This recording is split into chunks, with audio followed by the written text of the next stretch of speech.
तो आ जाओ, अच्छा सा एक केस स्टडी शेयर कर रहा हूँ।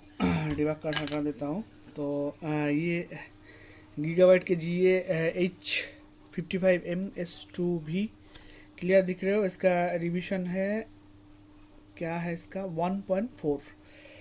तो देखो बेसिकली इस बोर्ड में रीस्टार्ट का इशू है, पर किस टाइप का रीस्टार्ट है आप एक बार देख लो। अगर same board same revision same problem के साथ आपके पास आ जाए तो ये एक वजह है जिसके कारण ये रीस्टार्ट हो सकता है आपके बोर्ड में। पर अलग भी रीज़न हो सकता है, पर ये एक ट्रिक है, देख सकते हो आप, काम आएगा बहुत सारा। तो मैंने भी ढूंढा, बहुत ढूंढने के बाद मिल रहा है। और अनफॉर्चुनेटली ये दो बार मतलब 3 बार, थर्ड टाइम मैं वीडियो बना रहा हूँ क्योंकि मेरा फ़ोन में कुछ प्रॉब्लम हो रहा है। अगर थोड़ा सा मॉनिटर पे मैं दिखाने जा रहा हूँ तो वीडियो लैंडस्केप हो रहा है बार बार। ठीक है, तो कुछ प्रॉब्लम है फ़ोन में, सेटिंग में दिखाना पड़ेगा। तो ये लास्ट टाइम कर रहा हूँ, अगर सॉल्व हो जाता है फ़ोन का इशू तो अपलोड होगा, नहीं तो ये वीडियो नहीं आएगा।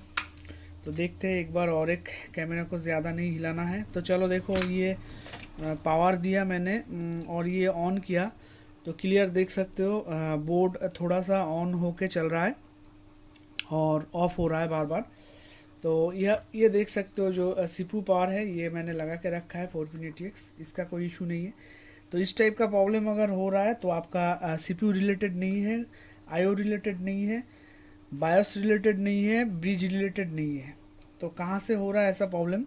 तो देखो इस टाइप का प्रॉब्लम दो तरह का होता है। पहली तो एक मैं बता दूं डिबग कार्ड के ऊपर, अगर सेम रीस्टार्ट बार बार हो रहा है बोर्ड में और आपका डिबग कार्ड में कुछ कोड वगैरह है तो डेफिनेटली आप बायोस पे ट्राई कर सकते हो।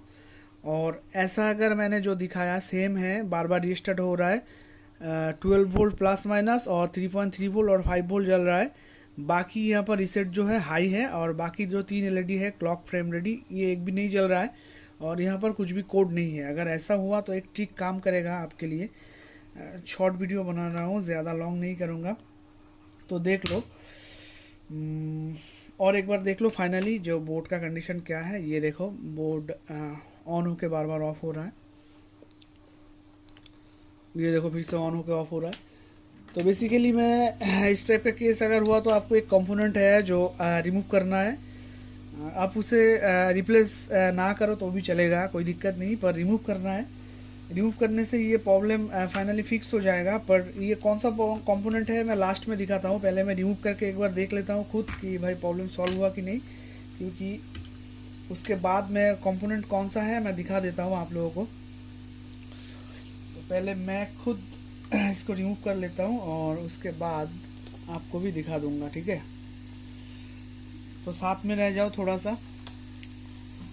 और ये हीट हो चुका है, और आपका बोर्ड में अगर बायोस रिलेटेड प्रॉब्लम है तो भी थोड़ा सा डिस्कशन करेंगे कि कौन सा किस टाइप का प्रॉब्लम आपका जनरेट होगा बोर्ड में। तो ये मैंने रिमूव कर दिया, ये जो कंपोनेंट है यहाँ पर रख रहा हूँ, ये तो ट्विज़र से निकल ही नहीं रहा है, हाँ निकल गया है। तो बाद में मैं दिखाता हूँ कौन सा कंपोनेंट है। अभी हम देखेंगे जो बोर्ड का प्रॉब्लम था वो सॉल्व हुआ कि नहीं। अगर सॉल्व होता है तो डिस्कशन कर देंगे कि कौन सा कंपोनेंट था और कहाँ पर इंसर्टेड था वो।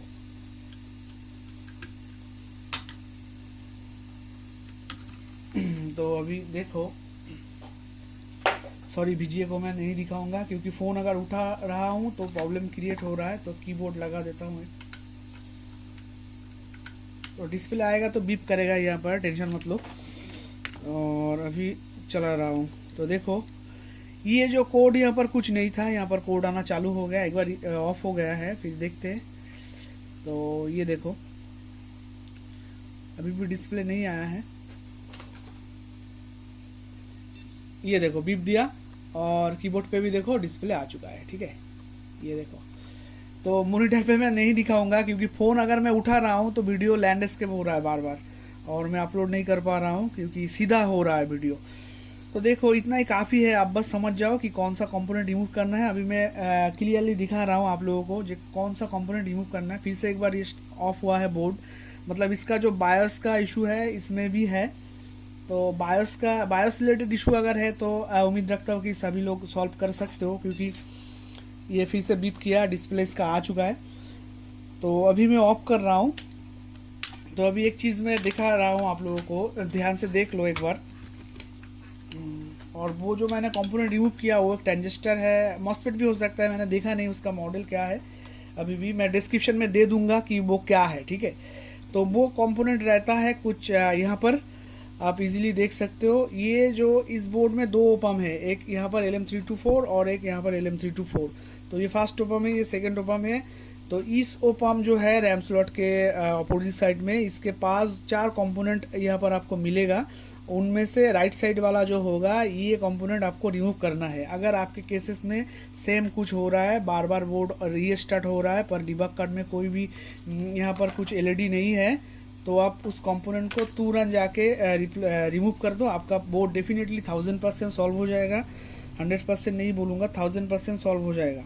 और अदरवाइज़ आपका बोर्ड में अगर यहाँ पर डिस्प्ले कुछ आ रहा है, एरर कोड 00FF या फिर कुछ भी B2F1 कुछ भी कोड आ रहा है और बार बार उसी कोड के साथ रीस्टार्ट हो रहा है, तो आप डेफिनेटली क्या करोगे वो मैं थोड़ा सा डिस्कशन कर दूँ। या इस बोर्ड में 3 बायोस आपको मिलेगा और ये बोर्ड फर्स्ट जनरेशन सपोर्ट करता है। इसका सॉकेट है LGA 1156। तो फर्स्ट जनरेशन का डुअल कोर i3 आपको सपोर्ट करेगा इस बोर्ड में। तो इस बोर्ड में बेसिकली 3 बायोस होता है, एक बैकअप बायोस, एक मेन बायोस और एक एमी बायोस, ठीक है।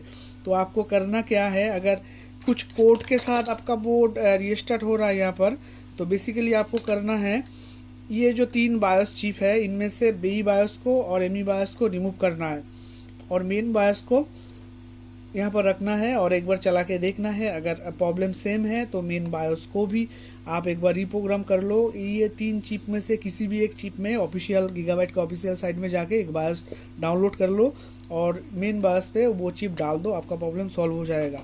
और अदरवाइज़ आपका कुछ ऐसा सेम कंडीशन है, कुछ भी कोड नहीं है, बार बार रीस्टार्ट हो रहा है, तो मैंने और एक बार जूम करके दिखाना है आप लोगों को। ये जो कंपोनेंट है, ये कंपोनेंट को अगर आप रिमूव कर दोगे तो आपका प्रॉब्लम डेफिनेटली सॉल्व हो जाएगा। तो वीडियो अगर अच्छा लगे तो कुछ सीखने को मिला तो एक लाइक कर दो। तो मिलते हैं किसी नेक्स्ट वीडियो पे, तब तक के लिए लव यू ऑल, जय हिंद।